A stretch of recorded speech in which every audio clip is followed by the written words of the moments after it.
Got it. Look at that. Tell you that, Brady couldn't have done that better. Well, maybe. It recognizes our belief in God, our country, not just individuals, our country, our founding fathers codified this in the documents that founded this country. Our reliance, our belief in God, and our reliance upon God. Of that, there's just no debate on that. You may like it, may not like it.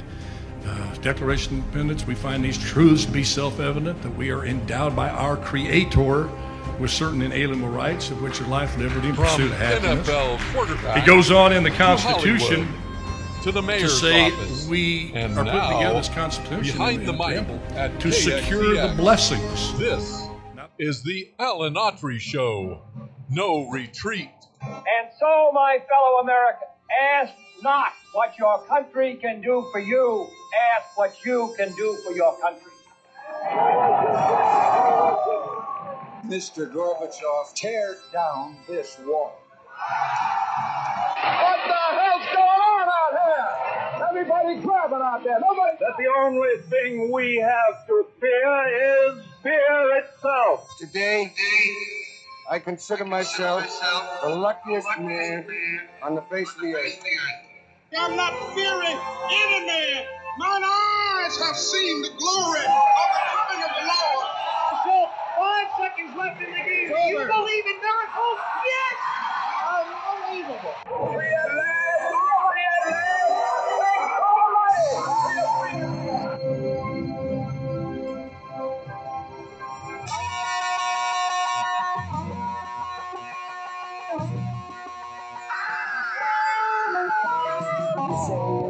And welcome to Alan Autry No Retreat. It's free for all Friday, which means anything and everything is on the table to be discussed. And we're so happy to have with us today Guillermo Marino. Welcome, Guillermo. Free for all Friday, buddy. Always a pleasure. Yeah, you can To catch just say whatever's on my mind. Well, you don't want to do that. I like turtles. You don't want. I like turtles. Did you see Elon Musk's tweet? It said something like that.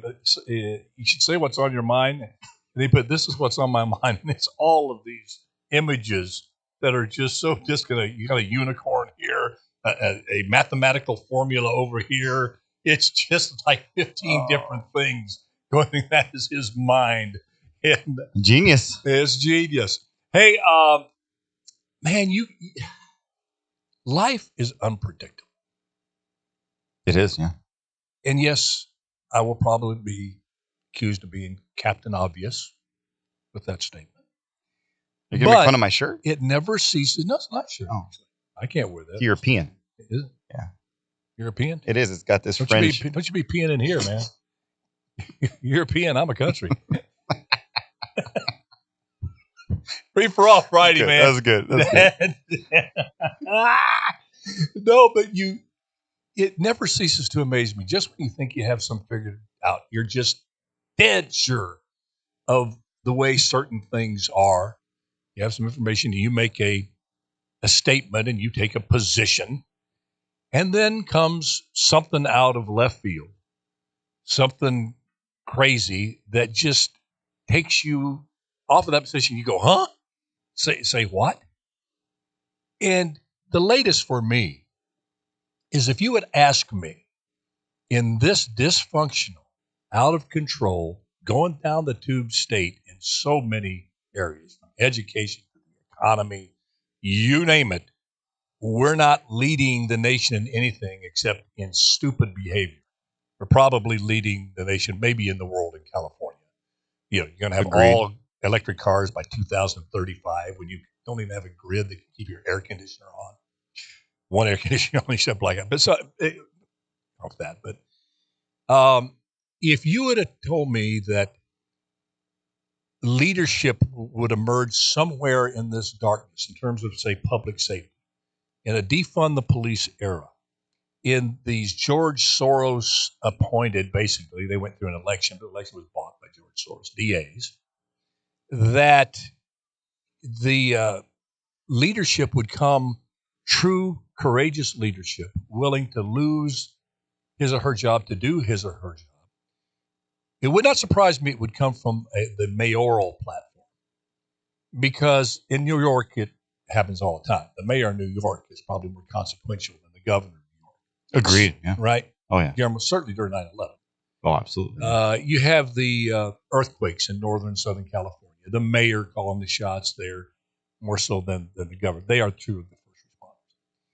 And here and I'm not picking on our mayor on this, it's just ironic and just mind-boggling that in the area of public safety, homelessness, and basically the crime going on, it would be our Mayor Dyer who would step up and make the courageous decisions to do what has to be done in order to turn this tide around in crime. You got a state where if you steal less than $900, they don't prosecute you. You're going to tax somebody on the Bay Area transit system, and nothing. The 109s letting people out, AB 109, Prop 47, Yeah. right? But no, I've got to sit here and tell you, look into this camera and tell you live over the radio waves that the strongest leadership on public safety is coming from the mayor of San Francisco, London Breed. Yes, that's San Francisco. Did you see yesterday? She was called before the Board of Supervisors, criticized heavily for her. Let's see, I want to make sure I get the proper name of her proposition here. It is the, oh gosh, where is it here?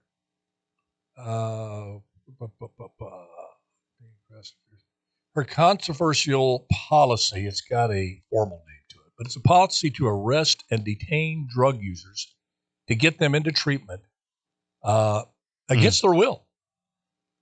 If you're on drugs, you're obviously intoxicated, and you're acting in a strange, threatening way, they're arresting you and taking you in, sobering you up, and offering you services. Now, Supervisor Dean Preston didn't like that. Took on London Breed.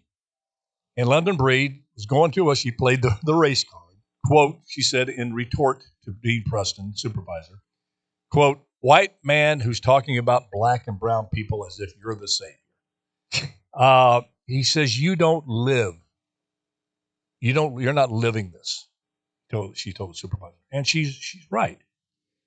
I've said on this show many times, in the homeless issue, unless you get people the help they need and make the help mandatory, you're never going to get your arms around homelessness. You're never going to make a dent in it. You're not going to make any noticeable improvement. But Guillermo, don't you think this is a pretty amazing thing? Because this puts her at odds with her woke left constituency big time. Just let them to say, we're going to take. Now, they've arrested 38, and you know how many have agreed to treatment? 0. Really? Now, but here's the deal. I would suspect that. I worked with the homeless. It's going to take more than that. But at least it was the first step in the right direction. The next step is have a facility where they can be forced, I hate to use that forced, mandated or whatever, but the street should not be a place where you just allow people to die without helping them and think you're being compassionate by putting a vending machine with syringes in it. And maybe I commend this individual, London Breed. What's your take? I do. Go ahead. When you sent me the story, there's a lack of leadership everywhere, on the right, on the left, in California.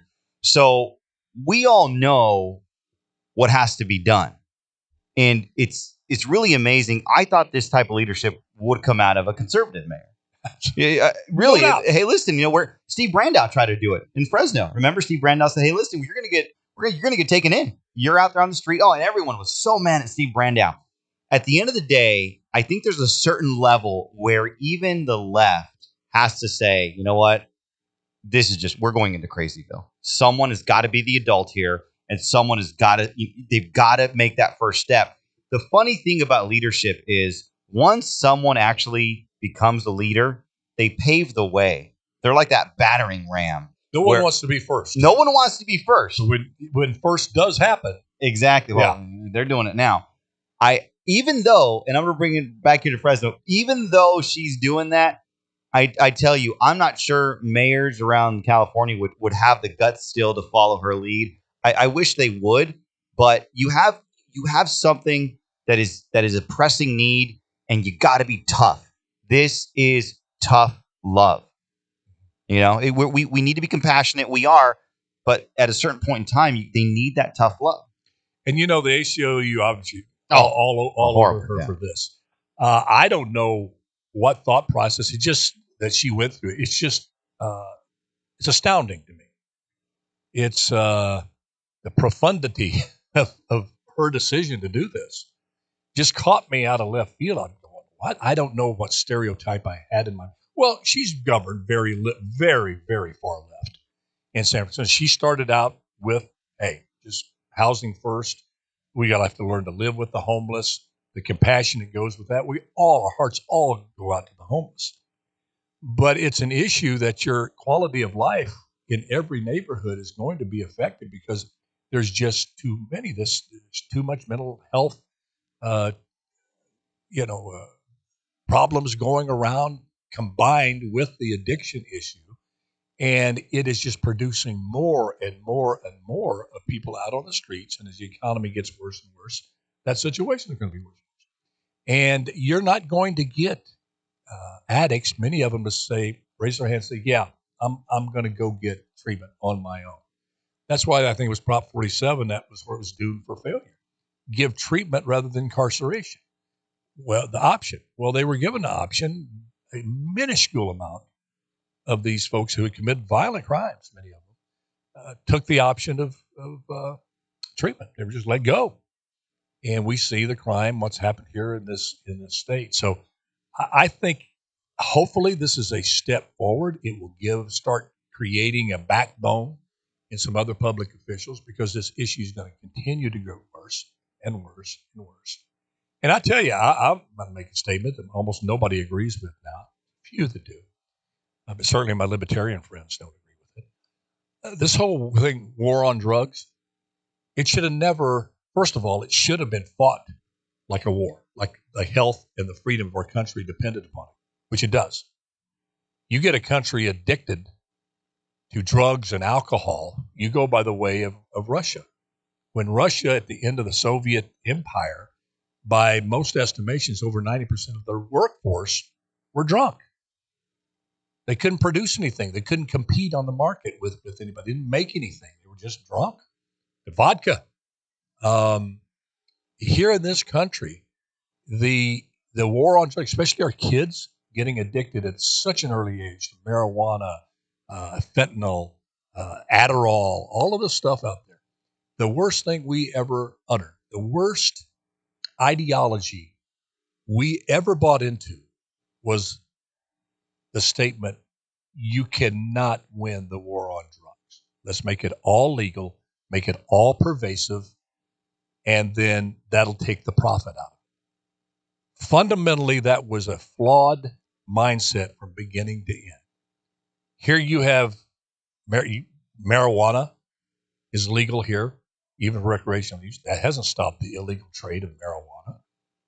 You do the same thing with cocaine.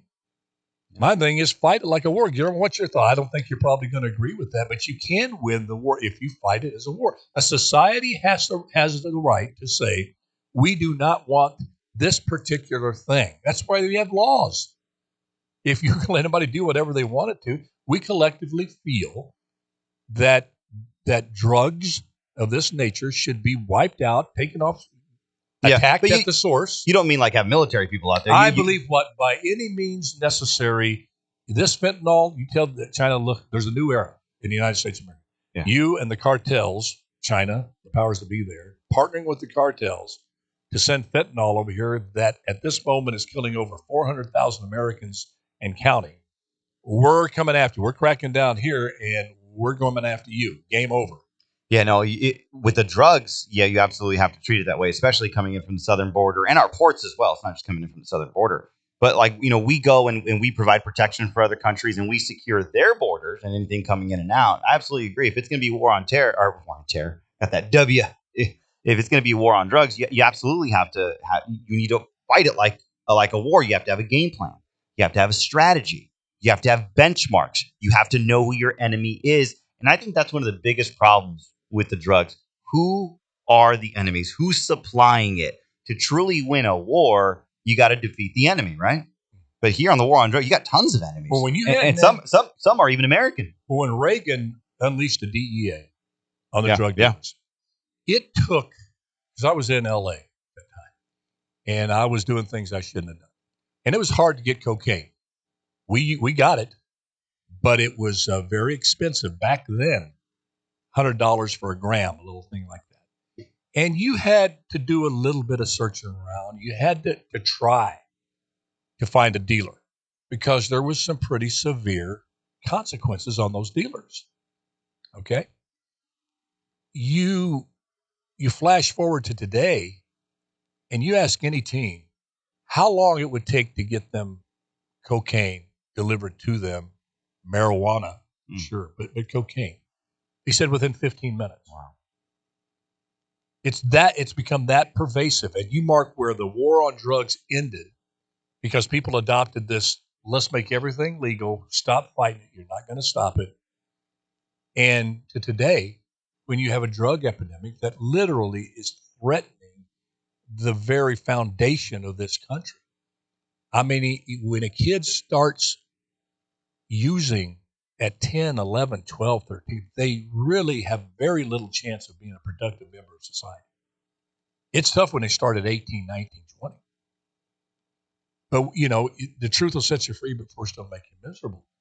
I stand here right now and very comfortably saying we should reinstitute the war on drugs and fight the war to win it. Now, would that mean severe sentences for major drug dealers here?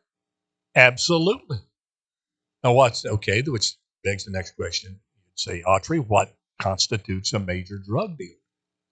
Well, that's to be figured out, but I'm telling you one thing, I'm not talking about tons. I'm talking about if you're out pushing drugs to our kids and we find out that it's you and you get arrested, you're going to have some severe penalties. Are you talking about years in prison? You bet you're behind.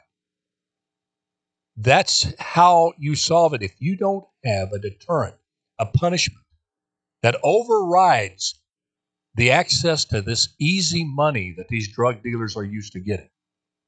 Because they get addicted, these go in and then they play the system. Let me tell you what's happening right now. You're getting what they call these OGs, the old gangsters. You know how old they are, Guillermo? They're senior citizens now. Well, some of them are. Some of them are, but a lot of them are around what they call the OGs are like 31, 32 years old. Yeah. And been in prison. They get out. They're sitting at home playing the video games, and then they recruit these 14, 15, and 16-year-old kids to go run their drugs for them. Why? Because the kid doesn't get punished. Oh, you get caught running some drugs, so what? No big deal. That's what society says. So they're playing that system. The kids are getting involved in all this nefarious drug dealing stuff. The next thing you know, your neighborhood is completely gone. And you'd say, well, you would never have a situation in America where a drug organization would control the country.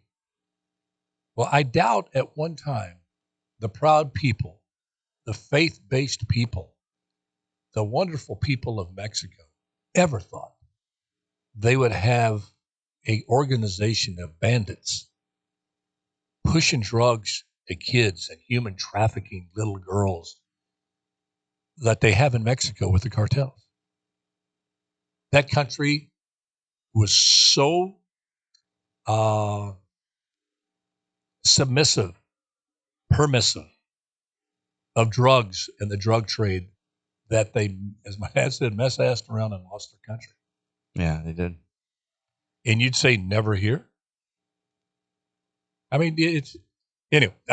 Yeah, and here's the other problem is that I think the federal government really doesn't offer that much help on this. They pretty much leave it to local law enforcement. I mean, your counties, the sheriffs, your local PD, they're the ones that are on the street fighting this. I mean, and that's the sad part where They need reinforcements. You cannot send, you can't just send, the ground forces in a war, right? You need superiority in the air. You need superiority on the water. Yeah. Right now, we're just sending out land. You had cocaine. Yeah, exactly. But look how pervasive it is. Back in 1980s, $100 to get a little gram of cocaine. You know what that same amount gram? $50. $50. That's sometimes less than 50. Wow. Between 25 and $50. That means there's so much cocaine. Now, mind you, this is figuring in inflation. Yeah. 1980s prices, 100 to today, and in the 80s, and the flashpoint for us and our war on drugs during that time, when you did have a better society, you had more of a drug-free, not drug-free, but you had less drugs flowing around, less chance of your kid running into a drug dealer. You could, but it took effort, and a lot of kids made it through that because it wasn't as easy to find as it is today. They didn't become hooked on it because it just wasn't right around the corner. But when Kiki Camarena was kidnapped and killed by the cartel leaders, and Kiki Camarena was a Fresno boy. Yeah. Here. And he hated drug dealers. God bless him. There was something, he hated what it did to his fellow Mexican. He hated what it did to his country. He detested drug dealers. Man, I can relate to that. And he made a point to give his life if need be. And he did. They captured him. They tortured Kiki Camarena. They made a movie about it. But that incident galvanized the DEA, galvanized the federal government. And they looked at these guys, Pablo Escobar and all these other drug dealers that everybody was afraid of. America said, okay, you did that to one of ours. Game on. We're coming after you. And the DA was expanded. You got the right kind of people signing up. Yeah. And they were able, if they would have just let the DEA keep doing what they were doing. But then, no, you got this woke left. That's why I said woke left and with CRT, soft on drugs, soft on crime. They're playing death music to this country, and we're dancing to it. We're saying, did you hear that death song? Would you please dance with me? I mean, we have to do something about this. And I let me circle back. We'll take a break here. London Breed had the courage to go against her constituents. Let me tell you, she was marked off of quite a few party lists in San Francisco with that decision. She knew that. And it's just astounding to me that she went ahead and did it. And let me tell you, yeah, I can praise her. And you should be able to. I don't care how far right you are. You can go over here and she sports CRT and say, Mayor, I couldn't disagree more with you over here on CRT. You are going to run face to face with me. I will criticize you. I will fight you on that tooth and nail. But over here, your position on doing something out of the box, showing, as Guillermo said, some true tough love by getting these folks off the street and making them consider getting some help. Good job. Good job over here. Bad job over there. Why can't we say that, Guillermo? See, with that right now, yeah. I have no home politically. If London Breed, woke left, if I have to beat her over the head with a 10-pound hammer politically, I have to criticize her, call her every name in the book, come up with the latest little woke joke. And then I got the red meat following going, way to go, Autry, yeah. And you go into the party where you have that convention or slap, hey, I heard you last night. Boy, you really gave it to her, didn't you? Or either you're on the woke left, that she can do no wrong. And then that's why it's Bible says, blessed is the peacemaker. Blessed, you have no home. Don't expect that. Expect to get hit from both sides. If you're going to be fair, if you're going to call out what you see as right and wrong and not have it either be death by authorship or embraced by authorship. Meaning if a far-right Republican comes up with it, I'm going to, what is it? Well, I don't care what it is. Lindsey Graham said it. So I agree with it. Well, how about over here? Said, well, OCCA, whatever it is, the squad said it, so I agree with it. Well, they just said that you want to throw babies out into the river in Washington, D.C. They did. I'm using this as an example, a metaphor. Well, I'm for it. We got to get past that. We're going to take a break, and we're going to keep going. No, yeah. They're just blindly following. And we can't do that. You know who's not doing that? Robert Kennedy. Yeah. And I tell you, I know we've talked about this. I like Robert the guy. Kennedy's out there taking slings and arrows from the right and the left, but you know what? That man's sleeping good at night. Better than a lot of those folks. Heck yeah. All right, this is Alan Autry with Guillermo Marino, Free for All Friday. Now, promise, I'm going to let Guillermo talk when I get that. But as Bob said, I had to get a few things off my chest today. We'll be right back.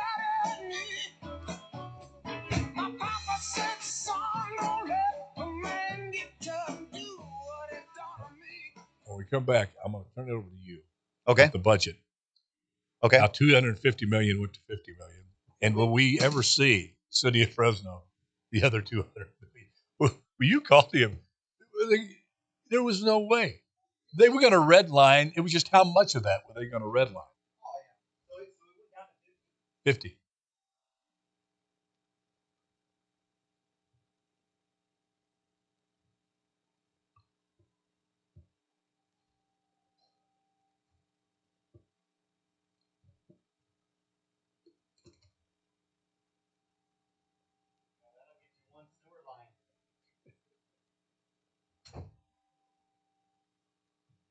Not the way we crap in this town. Let me get you. Hey, you know that, speaking about crap in this town, you know that, this big push for, the toilets being 1 liter flush. So apparently that's not enough water to push down all the poop. So now the city of Fresno is having issues. They're having to hydro flush the main lines because there's not enough water pushing the poop through. I just thought that was fascinating. Facebook is still. Yeah, let's No, that's good. Let's save water. Everyone's going to be composting their own poop soon.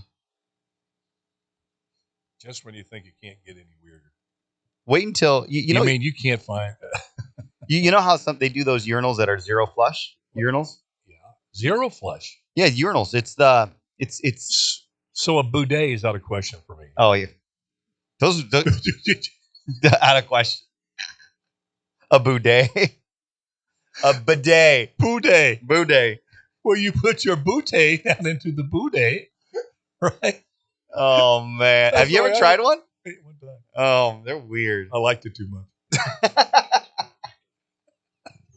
They're just weird. They are weird. They are weird. They are weird.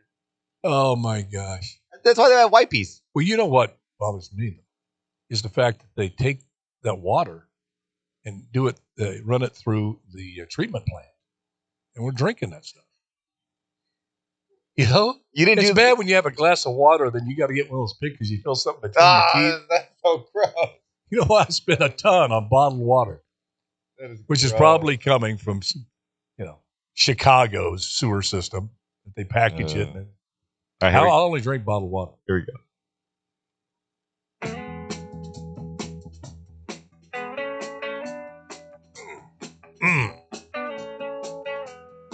You're listening to the Alan Autry Show on the best talk in town. Talk Radio 1550 KXEX. She's a mean, spiteful, razor-toting woman. We're talking about Kamala Harris there? I don't know. She had another laughing fit the other day. You see that? I'm starting to like it. Hey, the war in Ukraine, everybody's killing everybody.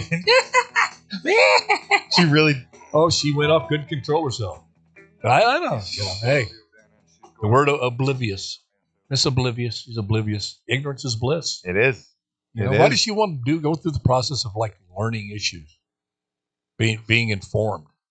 When you can, she goes through that process. She probably doesn't want to. I don't blame her. She's just I don't know. I laugh at everything, and you're the VP. Yeah. You don't have to really take the blame for anything. You don't get credit for anything, but it's kind of thankless job. Someone's got to do it. Get paid pretty good. Get to go visit other countries. Just get a staff. Just laugh. Yeah. Hey, I don't know if you heard, folks, here, but our mayor Dyer and Gavin Newsom are they're like twins, man. They got a little bromance going. And Jerry, we haven't seen him take a stance counter to anything that the state's done here that affects negatively the entire state, but in particular Fresno. We can make a list of them, but we won't do that right now. But he brought home the bacon, said $250 million for downtown because, as Gavin Newsom said, I'm giving them $250 million in Fresno because they have downtown teed up and ready to go. I don't know to go where. I don't know. I want to see that. I want to see that tee in that golf ball. Yeah, if you're spending $250 million for toilets, you're not teed up. Let me tell you, you're a long way to go from. And then the governor said that they have a transformational plan for downtown Fresno. Have you heard of the transformational plan? What they're going to do? I hear they want to put in some more parking structures. Is that transformation? And expand the sidewalks from 20 feet to like 30. So many people down there. It's like the streets of New York. There's transformation. You need a lot bigger sidewalks. But we made a comment. Been in government a long time. 8 years was a long time. But you know one thing about the revised governor's budget. What's in there when it goes to the Senate and the Assembly for ratification is very rarely what comes out of that process. And I made a statement on this show, we're not going to get $250 million without that. There may be, I don't know how much you're going to get, some, because you can't just totally stiff him because he wants to run for president. He wants to get a few votes here in the San Joaquin Valley. Hate to be that cynical, but forgive me. I saw how the sausage is made. I continue to see how it's made. And this governor is going to run for president, no doubt. He's trying to make some inroads. That's all this is. DeSantis told him to get in already. Guillermo, I'm giving this to you for your analysis. Sure. That $250 million went down to $50 million. Now, is that in your mind still a big win for Jerry Dyer, or is this the kind of local economic semi-equivalent of Neville Chamberlain Peace in Our Time? He's waving the $250 million, and then really nothing in the whole scheme of things. What does this make the mayor look good, or does it really make him look like a fool?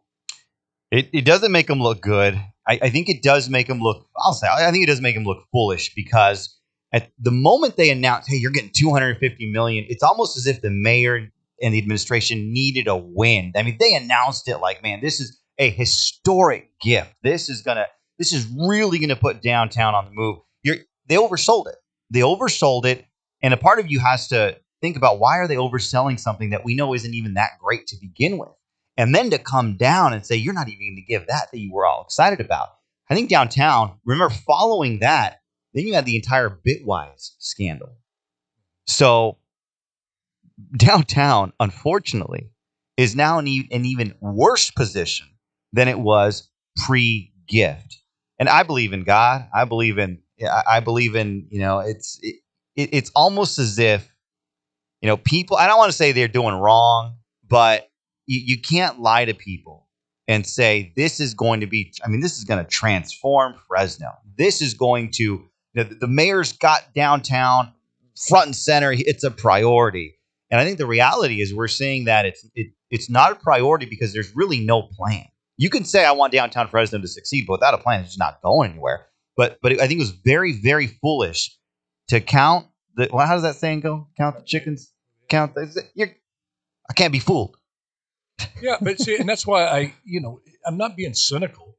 You're being real. Being real. Because I was in the saddle for 8 years and dealt with these people. And every time you have a process like this, hey, the governor or senator or I'm going to get you this. Yeah. Okay. San Joaquin Valley, Fresno. Make the announcement when they have the big old check. It never, ever materializes to the extent that they say it will. And not ever. For example, they came through here wanting to get support for the water bonds, for the water to get voter approval to buy bonds to create water projects. And they told us here that the elected officials that they would put temperance flat, a dam we desperately need, would be strongly considered in those bonds, in expenditures of those bonds if they passed. So everybody, they just bought that, and I'm telling them, look, you're not going to get the dam. You've got to you have sure there's more assurances. You've got to tie them down so they can't worm out of this. Oh, you're just being cynical, Autry. You just want to fight. You got to work with them. Well, they passed the bond, billions of dollars, and guess what? No dam. And that was just the latest. You could go down and have a litany of situations where Sacramento lied to the people of Fresno and the San Joaquin Valley, and there just was no way that you were going to get $250 million. So what does the mayor do? I tell you what he should do. He should call a press conference and say, we got lied to. This is not right. How hard did you fight for the 250, Governor Newsom? I mean, big difference between two. Well, we have $200 million that's going to come later in installments. Don't give me that. As they say, don't pee on my leg and tell me it's raining. How hard did Jerry fight for it? Well, that's my point. And then when they say they're going to consider it, there's no part in the budget written that guarantees that Fresno is going to get those other 4 installments of money. It depends on the budget. Well, they're already $40-something billion in debt, a deficit. Yeah, you're never going to see. This is all you're going to get. In Jerry's 8 years, this is it. And let me tell you something. They might worm around a way to even give you that $50 million. Mm. You'd be lucky if you get 5. Yeah, it's not a done deal. And so what do? These are situations where you have to lead. You have to take on Sacramento. You've got to look right. And for the life of me, I don't understand his reticence, his reluctance. And it looks to me just downright fear of this governor. It's sad to watch. Our big, buff, former police chief, who's now leading our city, I will say it, being led around like a little chihuahua on a leash by our governor. You got to stand up and say that. What? And I guarantee you, if you do, because you have the platform to do this, you probably would get $100 million.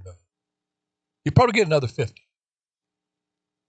It's like Schwarzenegger told me. It's an old saying, but it's true. The squeaky wheel gets the grease. Mm. You think by being silent and you went down and embarrassed yourself, $250 million for downtown. Everybody was talking about it. Your conservative buddies over on KMJ were talking about it. Mm-hmm. Oh, way to go, Mayor. Way to go, Mayor. What are they saying now with $50 million? What is that, 1/4 of what you got? Yeah. Yeah. You know what they're thinking. Yeah. What they're saying, because you have deep relationships, personal relationships with a lot of people in this town. They love you. I love you. I'm just being your coach that you hate now, but hopefully will thank later. You don't have any coaches helping you get through this difficult time. You are not being you. You are not drawing on your greatest strengths to stand up in the face of injustice, to be able to leave when a neighborhood is overrun by a violent gang. You go in there tall and strong and tell that gang, no more terrorizing this community. And you take that stand. You have yet to even remotely take that stand. And I'm pointing to the situation with our DA, Lisa Smitkamp. She took on the governor about letting these folks out too early, these violent criminals. One of them goes and takes the life of this young police officer in Selma. Such a tragic event. The young dad just had kids and just devastated the community of Selma and Fresno and me. Personally, I do some business out in Selma. It's horrible. And Lisa Smitkamp says enough's enough, took on the governor. You didn't hear one word from the mayor of the city, Jerry Dyer, backing up our district attorney. She went out alone and did what needed to be done, should have been done, and what our mayor should have done. So I don't know. You're going to come up for re-election. What's going to be your mantra? He's not going to Just need one. vote for me, and I'll continue to let the state run all over us. Well, it's going to be one Fresno, but he's not going to need one because Lauren Hubbard, his only challenger, bowed out just a day ago. And this is what he said about Jerry Dyer. He said, Fresno is going on an okay path. The challenge taking on Jerry Dyer this is from Lauren Hubbard, was his only challenger. He's done a lot to be seen as a moderate person. And I do believe that he's kind of governed a little bit from his heart. So I hope that's not the case. I hope he hasn't been governed from his heart. So I hope he's been governing from his mind, because your mind is with the devil's playground. That's when you start overanalyzing everything. Instead of doing what you know you should do, you start becoming political, making everything a political calculation. How's this going to get me here? How's this going to be? Is this going to step on that toe? Is this going to help me get a job after mayors? Am I going to get an appointment from the federal level, from the state level? If I do this, do I blow that? This, and then you become neutralized. You forget who you are. You forget who you are. You don't know who you are. how hard is that? How hard is that being mayor and knowing that, hey, I could be lieutenant governor. I could be a federal. How big is that lure? I never ran for mayor to start a political career. So for me, it was a zero factor. Yeah. I wanted to go serve, get back to my country, and I felt running for mayor in local office was giving back to my country. I was only going to go one term. I was asked to go a second term. We did, and people came to me afterwards because we left with a good approval rating, one of the highest ever, and left the city in great shape. And then, people say, hey, we got these poll numbers. You can beat Costa if you ran against him. If you ran for the Senate here, this and that. I said, folks, first of all, let me tell you something. First of all, I ain't that good that you're trying to make me out. I had a great team around me. Okay, number one. Number two, I didn't get in to run for mayor to start a political career. I'm going to go back to the movies. I'm going to go back and do other things. This is not that. I think so many people get into it and they never had that kind of power, never had that kind of eyes on them. In fact, I'd been in two other very visual things. A lot of adulation. That's a good point. Unwarranted That's adulation. such a good point. I was the quarterback in National Football League. You don't have to wait in line for your table. Your phone calls get returned until you throw a few interceptions. And then you get cut. So you go through that and you realize how non-real that is. Fleeting that can be. Don't take that serious. Don't become that. Then you get in the movie business and you get paid way more than what you're worth and what you do. People want your autograph and that sort of thing. You get canceled and suddenly you're not that popular. So you figure out life. And you also realize that certain things are not for sale. Certain things are not to be compromised. And that's your basic principles of life, of what's going to drive you, your decision making. And when I ran, if I hadn't run for those two offices, been in the spotlight, been able to stay strong, fail, and see how that feels, come back up, and then be able to make the tough decisions with that spotlight on you, I probably wouldn't have run for mayor because it is intoxicating. It will it's everybody wants to be liked by everybody. Yeah. Nobody wants to be disliked, hated. You get into politics. If you're not willing, I always say this, to be able to say yes to an enemy and no to a friend, if it means moving your city or your state or your country forward, don't run for office. And if you're willing, you're looking to stay popular. I told Governor Schwarzenegger this. I said, you know what you're putting on the table? I said, number one, I hope you run. But your popularity is the most valuable thing to an actor. You're putting out there on the table, and you're going to lose a lot of that. And he was kind of naive. He thought he was going to be able to say, I'll be back, and then people would have it done before he got back. Didn't work that way. He left with like a 32% approval rating. I don't think he ever really recovered his popularity from that. Yeah. To the level he was before he ran for governor. So I don't know. I pray for our mayor. I pray that he will have the courage to fight the righteous fight, to take on. There is no way. I'm going to emphatically say this. There is no way that you can move Fresno and the valley, because moving Fresno forward is moving the valley because we're the largest city, and the ramifications that go with that. There's no way you can move forward unless you ultimately take on the state and the federal government on issues that are holding us back. The number one is the water issue. You can't grow the way we need to grow and must grow unless you get an adequate water supply. We're still fighting that battle. Kudos to Governor Schwarzenegger. We went further faster than any time in our lives towards getting that dam. But as mayor, you have to lead the fight. It's why you got to go up against environmentalists, against Gavin Newsom. Make that case to him. Look, Governor, I love you. You're a good guy. I don't want to have this press conference calling you out, but I need your help now. I've stayed silent on issues here. Yeah. We need that dam. We need Temperance Flat. We need to have public safety reform. We don't have enough money. 92% of all tax dollars goes to Sacramento. We only keep 8% locally. We got to have more money back. You got to be willing to lead the fight. Because it's not going to be the mayor of LA. It's not going to be Karen Bass. And I know Karen Bass. She's a good lady, but she's a company player. She's on the team. Team Newsom. She may say something now and then, but she's not going to publicly take him on. Yeah. I think the biggest problem Jerry has is not knowing. Maybe he doesn't. And that's insulting. He needs to get his priorities correct for the city. And right now, since he started, I think he's just trying to say, "Hey, give us money, please. Give us money. Give us money. Give us money. Give us money. Give us money." But the funny thing about money is, it's not everything. It makes things a little bit easier, but it is not everything.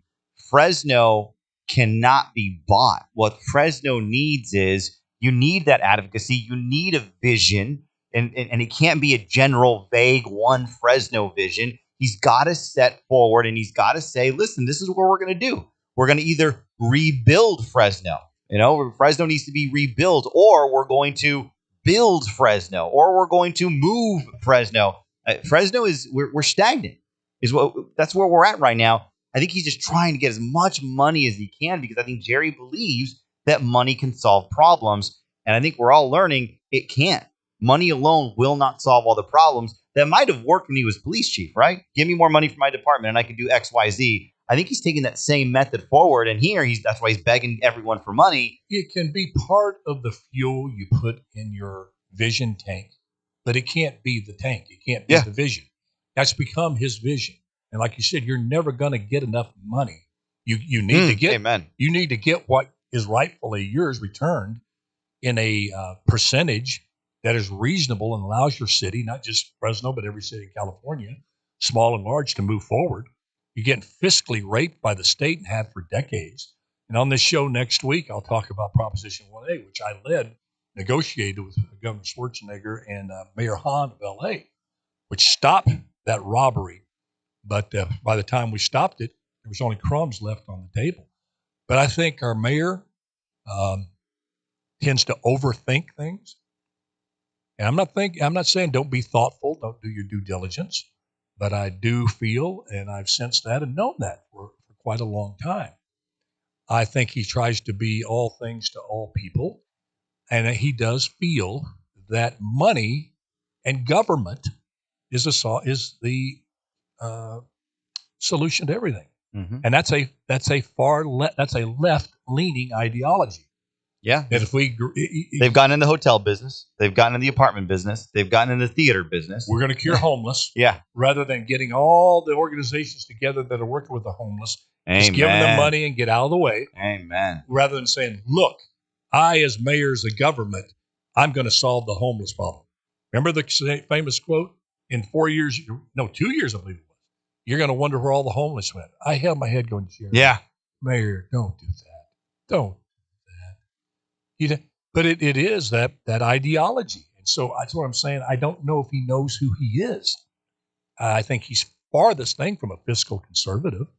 I think he's as far away as you can get from really being a champion of the private sector. I think he's as far as you can get from being a leader willing to face the difficult problems head on and take on the powers that be, the quote, truth to power deal. He doesn't have that in him. He thinks he's the consummate deal maker. Yeah. That he can talk anybody into anything and talk his way into success and not make any enemies along the way. Because sometimes you can get a little lazy too. You don't want to fight the fight. It's been in government a long time. And when you make a stand, that takes energy, especially when you take someone on like the state. Because people are going to hold you accountable. They're going to, because you've started a battle. You've made a situation known. You've gone to the people and say, we can't get there from here. Why? Because the state's in the way. We can't get the water we need for you to build schools, feed the world, all the stuff that the valley, because you mentioned it on the show. And you're absolutely right. I'm all for diversifying the economy. I think everybody is here in San Joaquin Valley. But you nail the truth. The truth will set you free, but first it'll make you miserable. We're an ag-based economy. We grow stuff. We have good dirt here. Mm-hmm. You destroy that, you have ghost towns from Stockton to Bakersfield.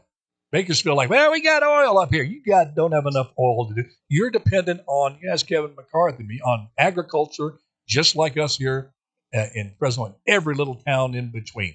Delano, Kingsburg, Fireball, Kerman, Tipton, Tulare, Los Banos, all of them. And you, as the mayor, have a responsibility to those little towns. You are the regional leader. True. And you got to be willing to fight the righteous fight. And I think maybe he's exhausted, tired. I don't know. All I know is there are fights that have to be fought. You don't go looking for a fight, but you have to be willing to fight when that fight's at your doorstep. And it's at our doorstep. But you know what? You were paid $50 million not to fight. You were paid $50 million of hush money. That was the deal. And Mayor, this to be true. That's part of the deal.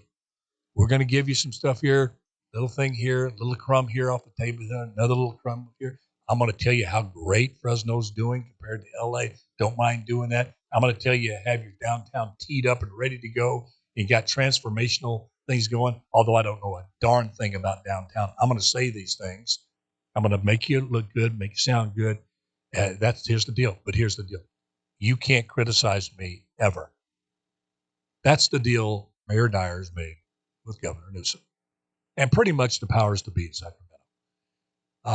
That's a sad truth. I hate to say it. I pray for him to turn around and have an epiphany, if you will, for the sake of not just him, but for us, our city, our valley. But what I can't do, because I live here, my boy just came here from New York. I got family here, kids, grandkids, you do, friends. Mm-hmm. I tell you one thing, as long as I can draw a breath and I see this type of destructive behavior coming out of the mayor's office or the city council or any place else, I just can't stay quiet. I can't. I won't. I stayed quiet for way too long, and that's what I have to live with. And I didn't say the things I'm saying down there earlier. That maybe I could have had a little bit more influence with them. Maybe I could have picked up the phone and give them some of the tough medicine. Excuse me. Have you really thought about this? Have you really thought about what the ramifications are? I didn't do that. Completely stayed out of the way, did my little guest spots on TV, got my projects going here, and became really community selfish. Not that I'm the answer to everything at all. I don't think that. But I was a voice. I had a responsibility as a former mayor. You still, I believe, have a responsibility to be engaged in, because you know stuff. You've been 8 years, Guillermo, of just knowing stuff. Yeah. And and a lot of people don't know, not that they're not smart, they just weren't there. They didn't. And I just kept it to myself. So